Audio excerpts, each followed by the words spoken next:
Halo semuanya, ketemu lagi dengan aku, Nurma.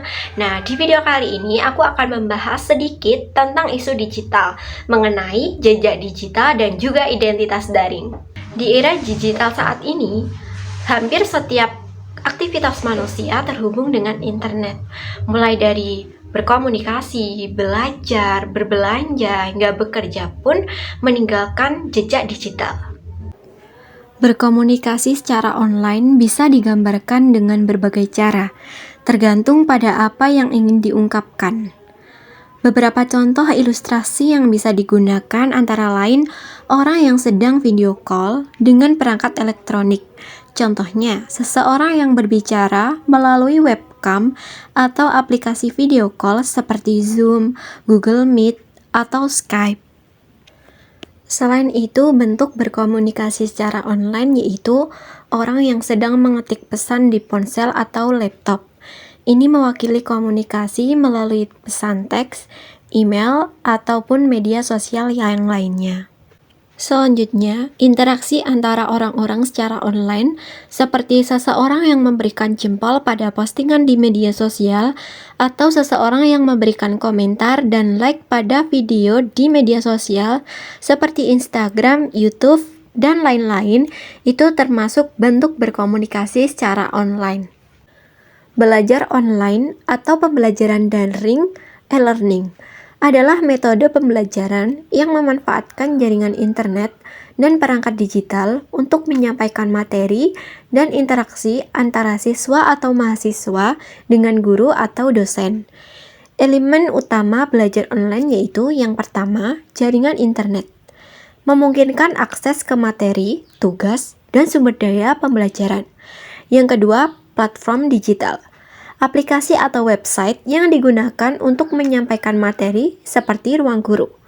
Yang ketiga yaitu interaksi, diskusi, tanya jawab, atau kolaborasi melalui forum, video call, atau media lainnya.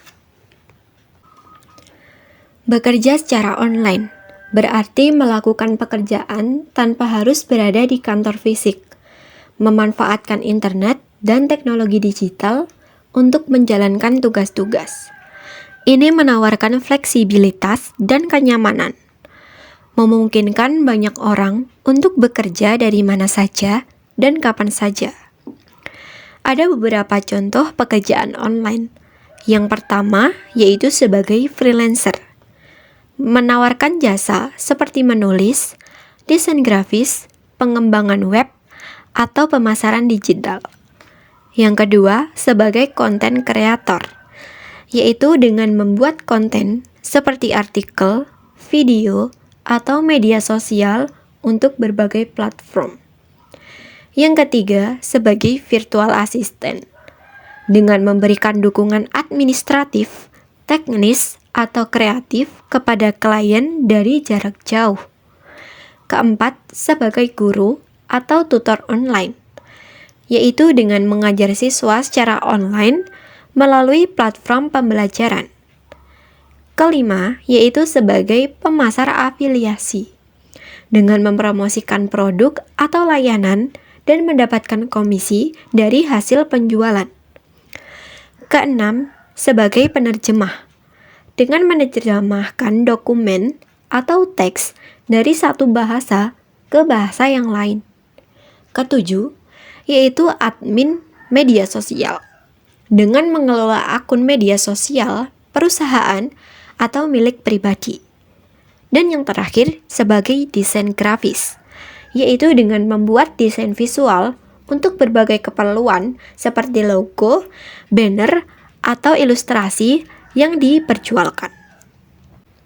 Selanjutnya yaitu pembelian online atau belanja daring, adalah kegiatan membeli barang atau jasa melalui internet.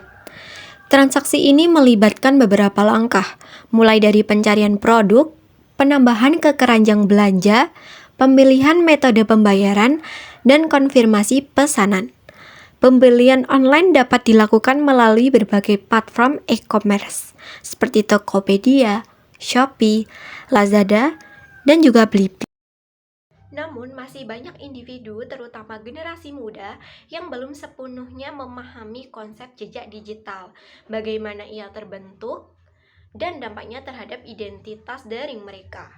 Kurangnya pemahaman ini seringkali berujung pada resiko privasi, masalah keamanan, dan bahkan dampak negatif pada reputasi pribadi di masa depan nanti. Setiap klik, setiap unggahan, dan setiap pencarian, tanpa kita sadari, kita telah meninggalkan sesuatu, sebuah jejak yang membentuk gambaran diri kita di dunia maya. Inilah yang kita sebut dengan jejak digital dan bagaimana ia membentuk identitas daring kita. Pernahkah kalian bertanya-tanya seberapa banyak data tentang dirimu yang tersebar di internet? Atau bagaimana dirimu di dunia maya bisa berbeda dengan dirimu di dunia nyata? Apakah kalian tahu apa sih yang dimaksud dengan jejak digital itu? Jejak digital adalah jejak atau rekam jejak yang ditinggalkan seseorang di dunia maya saat beraktivitas secara online. Ada dua jenis jejak digital. Yang pertama, jejak digital aktif. Adalah jejak digital yang sengaja dibagikan oleh pengguna. Misalnya, menggugah postingan di media sosial dan berinteraksi dengan pengguna lain melalui komentar atau pesan pribadi. Selain di media sosial, aktivitas lain yang menghasilkan jejak digital aktif yaitu menulis ulasan produk, mengisi komentar pada sebuah blog, atau mengisi formulir secara online. Kedua, yaitu jejak digital pasif.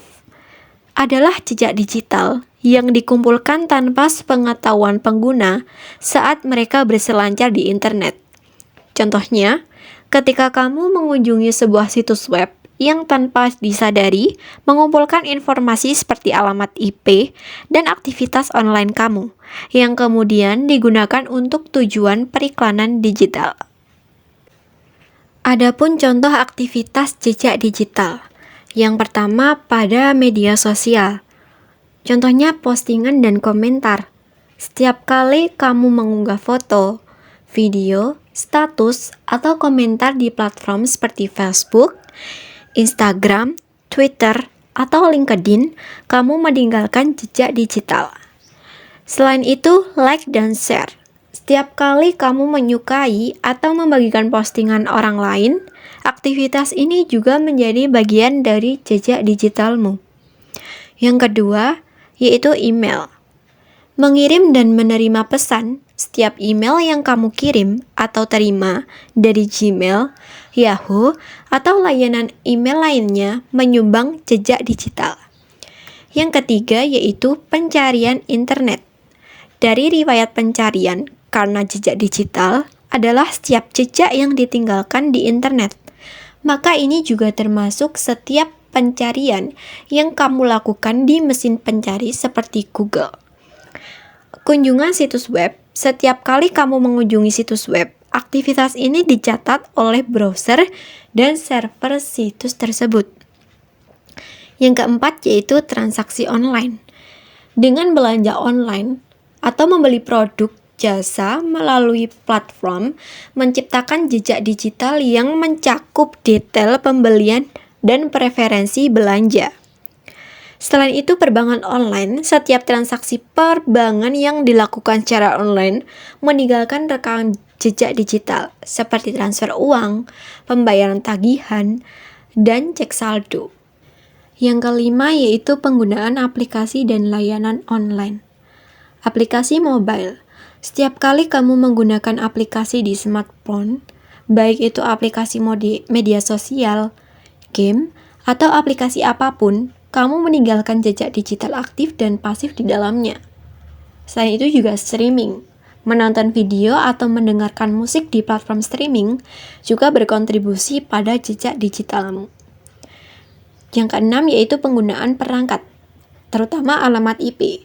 Setiap perangkat yang terhubung ke internet memiliki alamat IP yang unik, dan setiap kali kamu online, alamat IP ini dapat dilacak. Selain itu juga data lokasi. Banyak aplikasi dan layanan yang meminta akses ke data lokasi, yang juga menjadi bagian dari jejak digitalmu. Selanjutnya dengan membangun identitas daring, yaitu perbandingan bagaimana orang mungkin melihat kita di dunia nyata maupun di dunia maya. Kumpulan jejak digital ini membentuk identitas daring kita. Bisa jadi cerminan diri kita yang sebenarnya, atau bisa juga menjadi versi yang sedikit berbeda, bahkan kadang jauh berbeda. Kita seringkali cenderung menampilkan sisi terbaik kita di media sosial, atau membangun citra tertentu. Ini adalah bagian dari membangun identitas daring. Pikirkan tentang personal branding, profesional, kreatif, petualang, semua ini bisa kamu bangun melalui konten yang kamu bagikan dan interaksi daringmu. Apa sih pentingnya mengelola jejak digital dan identitas daring? Mengapa ini penting? Pertama, privasi dan keamanan. Data yang kamu tinggalkan bisa saja disalahgunakan menjadi target phishing atau bahkan membahayakan keamanan fisikmu. Yang kedua yaitu reputasi. Apa yang kamu unggah di masa lalu, bahkan postingan lama yang kamu pikir sudah hilang, bisa muncul kembali dan mempengaruhi peluang karir, pendidikan, atau hubungan sosialmu di masa depan nanti. Yang ketiga yaitu peluang. Di sisi lain, identitas daring yang positif dan terkelola dengan baik bisa membuka pintu kesempatan seperti pekerjaan, kolaborasi, atau beasiswa ke depannya. Lalu, bagaimana sih tips supaya kita bisa mengelola jejak digital dan membangun identitas daring yang positif? Ada beberapa langkah yang mudah untuk bisa kamu lakukan. Yang pertama, yaitu pikirkan sebelum diunggah. Setiap kali ingin memposting, tanyakan pada dirimu sendiri, apakah ini sesuatu yang ingin aku lihat 5 tahun ke depan? Apakah ini sesuai dengan citra yang ingin aku bangun? Yang kedua, atur pengaturan privasi. Manfaatkan fitur privasi di semua platform media sosialmu dan aplikasi yang kamu gunakan. Dan atur siapa yang bisa melihat postinganmu dan siapa yang bisa menandaimu. Ketiga, lakukan digital spring cleaning. Sesekali, cek kembali postingan dan informasi lama. Hapus atau arsipkan yang sudah tidak relevan atau berpotensi merugikanmu. Keempat, gunakan kata sandi kuat dan autentikasi 2 faktor. Lindungi akun-akunmu dari akses tidak sah. Gunakan kata sandi yang kuat dan pastikan tidak ada satu orang pun yang mengetahui kata sandimu. Kelima, waspada terhadap phishing dan hoax, dan jangan mudah percaya pada tautan atau email yang mencurigakan. Dan kalian jangan mudah menyebarkan hoax tanpa kalian tahu faktanya. Keenam, Google dirimu sendiri. Lakukan pencarian namamu di Google secara berkala untuk melihat informasi apa yang muncul tentang dirimu. Yang terakhir yaitu berkontribusi dengan positif. Gunakan platform daring untuk berbagi informasi dengan bermanfaat, mendukung komunitas, dan membangun koneksi yang positif. Jejak digital kita adalah warisan di dunia maya. Identitas daring kita adalah representasi diri di hadapan jutaan mata. Dengan kesadaran dan pengelolaan yang tepat, kita bisa memastikan bahwa jejak dan identitas kita bekerja untuk kita, bukan untuk melawan kita. Jadilah warga digital yang cerdas dan juga bertanggung jawab. Kendalikan narasi digitalmu. Video ini aku buat bertujuan untuk meningkatkan kesadaran publik, khususnya generasi muda dan pengguna internet secara umum tentang pentingnya jejak digital dan identitas daring, dan mengingatkan kalian untuk hati-hati dalam menggunakan teknologi digital di era sekarang ini. Terima kasih telah menonton video ini. Untuk informasi lebih lanjut, kalian bisa kunjungi di website ini. Bye-bye.